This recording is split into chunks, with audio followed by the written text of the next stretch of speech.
Today, I'm going to be telling you what no one tells you about being a first time CEO of maybe your startup, especially if you are young, pretty, underestimated, and too overqualified for this BS. Let's get this out of the way first. You'll probably mess up a lot. You might go broke, and you might cry, like a lot. And that's cute. But if you listen closely, you can actually win without losing your mind or your glow. First things first, do not take loans.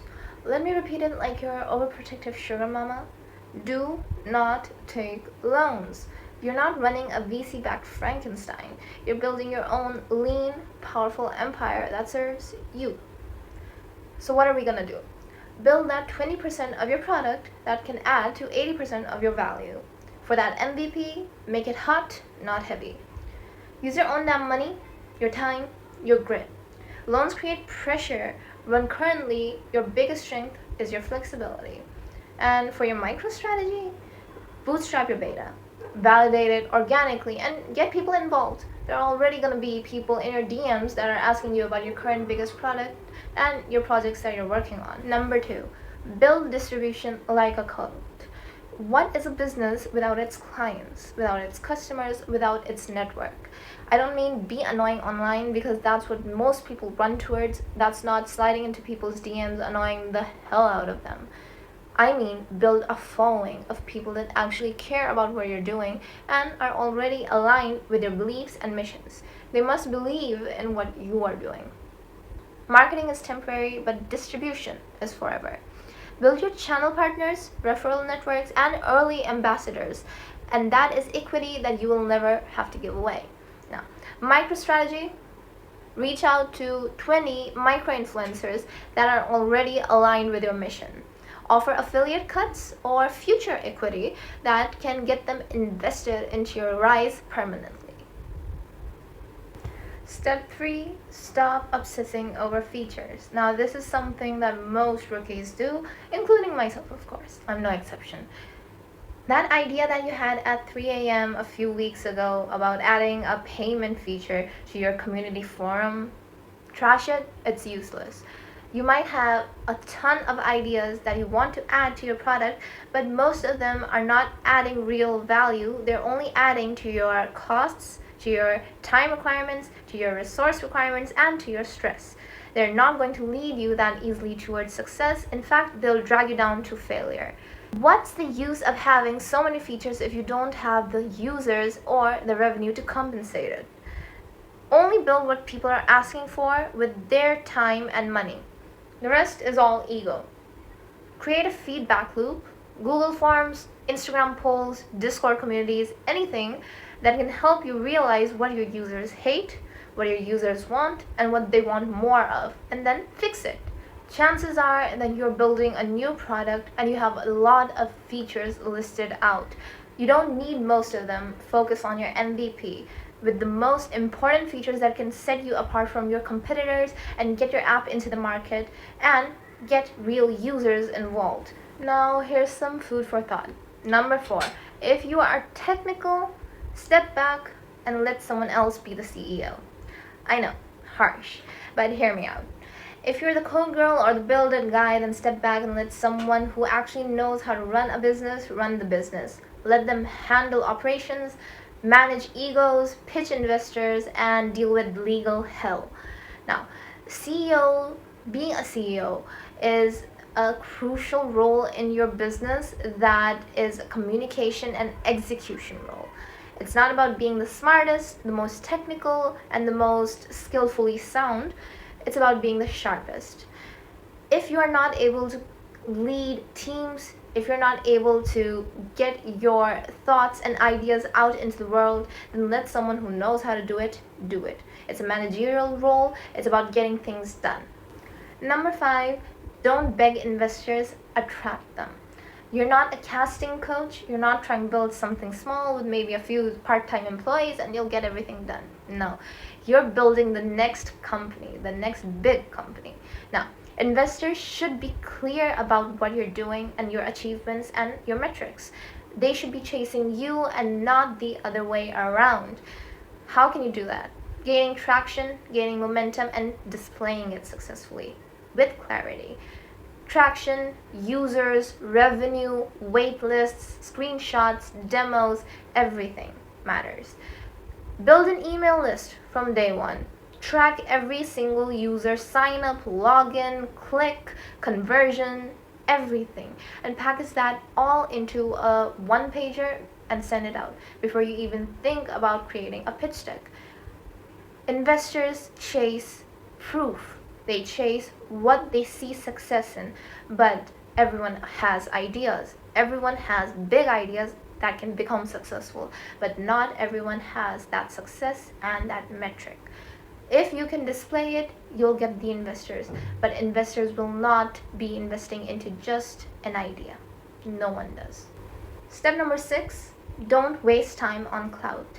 I know that panels look good on LinkedIn, PR feels validating, and being quoted in TechCrunch must be a dream come true and might give your parents the reason to finally brag about you. But all of that is fluff.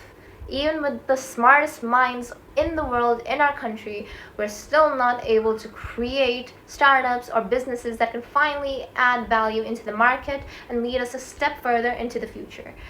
If you're not able to spend even a fraction of your resources and your time onto research and development, then what are you actually making? Is that just another get rich quick scheme, or is that a real company? You need to prioritize what you're trying to build and how it's going to impact your users. If you are not creating something that can create a demand on its own, then you'll still be chasing clout. You'll be screaming for attention. And a business that needs to beg for attention will never be able to grow organically, and it will self-destruct. You need to have products that can sustain themselves organically so that you can keep creating demand and get your users coming back to you again and again. The loudest one in the room is the weakest. So work loud in silence and make an explosive sound with PR, with users, with testimonials flocking towards you on its own. So before you broadcast, build something that can create a demand in the market on its own.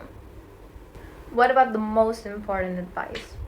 Step number 7, protect your energy ruthlessly. Now, it's spiritual and strategic. You're going to be judged, rejected, copied, ghosted, used, praised, and then ignored in the same week, if not in the same day. Stay grounded, call your parents, call your friends, drink water, meditate, heal, forgive, let go, block people, light candles, and do what makes your mind sharp and your spirit soft. Stay happy, stay focused. Build an identity outside of your startup. Don't let your career determine your entire lifestyle. It's only a fraction of that bucket. The most iconic CEOs don't live for their companies, but they live through them. You're trying to create an income source that's not going to be your entire personality, so don't let it be. If you're starting off new, then here's something that you need to know. Incentivize everyone for everything they do. If you're hiring, then paying flat rates kills productivity. Instead, give them a reason to strive further. Give them a reason to care more than other people do. Give them a reason to work more for the time that you have, which is limited. Revenue share, bonuses, equity. Gamify your team culture. Make it competitive. Make it a competitive work culture. People want to know that their extra effort means something, not just theoretically, but in actual monetary value. Let's say that someone wants 5 lakh rupees per year. Offer a 3 lakh rupee base and make the rest performance based. No one's going to say no because they know that if they work a specific amount A, they'll get paid a specific amount A. Now, watch them outperform every single full-time hire that you have after incentivizing them. How do you know what to strive for, where you want to go, and what your aim is? Measure what matters. That's step number 9.